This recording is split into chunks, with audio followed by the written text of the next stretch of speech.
सर्वसामान्यांच्या हक्काचा आवाज जागर जनस्थान। धारधार तलवार बाळगणाऱ्या एकाला गुन्हे शाखा युनिट 2च्या पथकाने सिडको भागातील MIG बिल्डिंगच्या भिंतीलगत ताब्यात घेतलाय। आज दिनांक 19 सप्टेंबर रोजी संध्याकाळी 5:30 वाजता पोलिसांकडून मिळालेल्या माहितीनुसार गुन्हे शाखा युनिट 2 कडील पोलीस अधिकारी व पोलीस अंमलदार सिडको भागात गस्त घालत असताना पोलीस हवालदार चंद्रकांत गवळी व पोलीस अंमलदार महेश खांडवहाले यांना मिळालेल्या गोपनीय माहितीनुसार दहशत निर्माण करण्याच्या उद्देशाने एक इसम धारधार तलवार घेऊन सिडको भागातील MIG बिल्डिंगच्या भिंतीलगत 6वी स्कीम येथे फिरत आहे। त्यानुसार वरिष्ठांच्या मार्गदर्शनाखाली सदर ठिकाणी सापळा रचून तुषार संतोष सहस्रबुद्धे याला ताब्यात घेण्यात आले।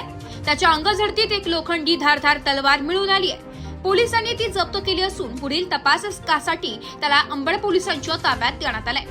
सदरची उल्लेखनीय कामगिरी गुन्हे शाखा युनिट 2 कडील सहाय्यक पोलीस निरीक्षक हेमंत तोडकर, सहाय्यक पोलीस निरीक्षक डॉक्टर समाधान हिरे, सहाय्यक पोलीस उपनिरीक्षक सुहास क्षीरसागर, पोलीस हवालदार नंदकुमार नांदुर्डीकर, चंद्रकांत गवळी, प्रकाश बोडके, वाल्मिक चव्हाण, महेश खांडवहाले, सुनील खैरनार अशांनी केलेले आहे। जागर जनस्थानसाठी प्रतिनिधी संदीप नवसे, नाशिक।